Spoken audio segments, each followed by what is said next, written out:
So I think the Sharia law should be abolished. Like any law under the constitution that will indirectly or directly support violence, support unaliving in one way or the other, supports, molesting of people in a barbaric manner. I think such kind of law should be abolished from our constitution. So if Sharia is promoting it, it should be abolished. If the customary is promoting it too, I think the customary also should be abolished.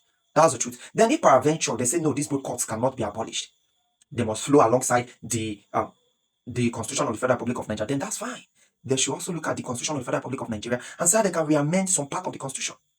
If you check, no matter how we claim to be one Nigeria, we are not really one Nigeria.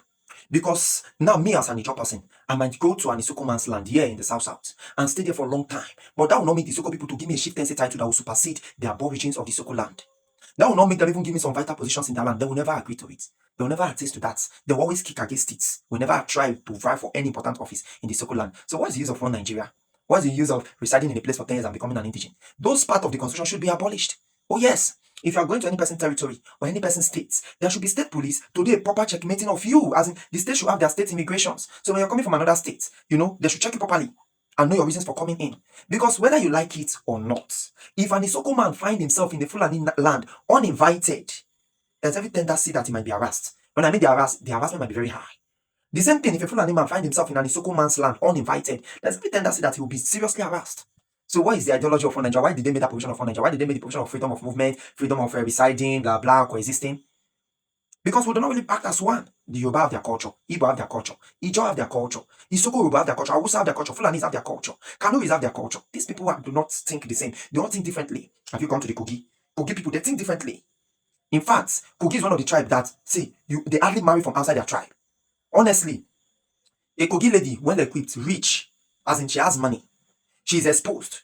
She might stood low in marrying a very poor Kogi man just to make sure she married from her tribe. So that really means that we have a different understanding of life. We have a different way of lives. And this different way of life cannot really be mixed together. So if there are certain laws that is limiting us from having this freedom of lifestyle, I think those laws should be well checked on. And they should, the ones that need to be struck off. That's the truth. Right? So if really we are one Nigeria and we need to coexist, then there should be a lot of checkmating in the constitution, like the Sharia law. Because I don't feel comfortable hearing a Muslim man saying, and there's a Sharia law, I believe in Sharia law. And the Muslim man does not really feel comfortable hearing me, a Southerner, saying there's a customary court, I believe in customary law. You see, these two ideologies, they don't match. Yeah, some people go as far as saying that we need religious tolerance. But is there really religious tolerance in Nigeria? The answer is no. If you want to check me this thing, go to a gathering of Muslim people and criticize the Islamic religion and see what they will do to you. You as a Muslim man, go to the site of Christian-dominated community and criticize the Christian religion and see what they will do to you. Now, the Christians will not unalive you, but they will drive you away. They will tell you are trying to blaspheme. And this identity shows that, then if we must coexist, a lot of things need to be checked. Like even the religion. I think they need to remove religion totally from our constitution. Yes, the constitution should be plain. Practicing of religion should be at owner's risk. And if you are found using it to harass people, or force people, or molest people, or even cause public nuisance, or in peradventure you are doing noise pollution, you should be arrested and serve a jail term of at least life imprisonment. That's the only thing that can save this country. Because the more we keep on promoting religion and some barbaric cultures, it is setting us back and back. Because why? Most of the good people we are supposed to even vote into power, because of religion diversities, we are unable to vote these people into power. Because everybody wants to vote a person that will suit their religion. Outside the tribe, when you come to South, we're not talking about religion anymore. We're talking about tribe.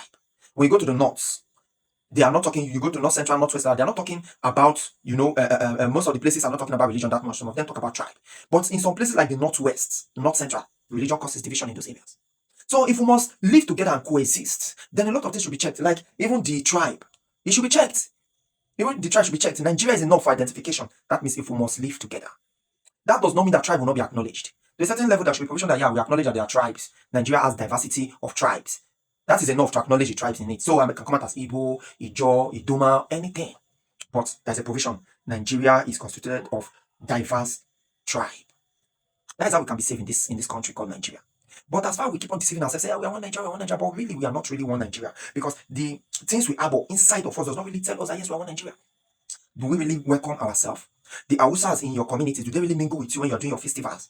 You, the Igbos in the Hausa community, do you really mingle with them when they are doing their festivals? When they are doing their culture and tradition? Same thing goes with the Fulani. Do you still mingle with these people? The answer is no. Why are we deceiving ourselves? Same boys down to the Ijaw. The Isoko are doing that, they say leave the Isoko people. So we don't really flow. So there should be a lot of things that need to put in check. If you say There should be freedom of movement. They should strike out the area of tribe. So that people can, I can say, okay, as a Nigerian, I can coexist anywhere around Nigeria. But for the fact that there are recognition of tribes, possessing most land areas and zones, for that reason, then freedom of movement should be scrambled out. So that if you are going to any place, any state, any tribal region, you should be properly checkmated with the Ijaws. In those days, there are some things we needed human sacrifices for. That is the truth. Sometimes to bury our monarchs. But now we don't do those things anymore because of civilization. But there are some set of people that say no, they don't want to go away from their old ways. They don't want to be continuing to roam about with their cattle, invade people's lands, enter people's lands, unknown, unpermitted. You understand? And people are yelling and crying, and they want to back it up that every Nigerian has freedom of movement and freedom of coexistence. That is a bloody lie because it does not really exist in us. It exists in paper. Physically, it does not really exist. That is the truth. So for me, if there should be proper peace, a lot of loopholes in our constitution should be checked and should be balanced. I remain the bitter truth, no tie.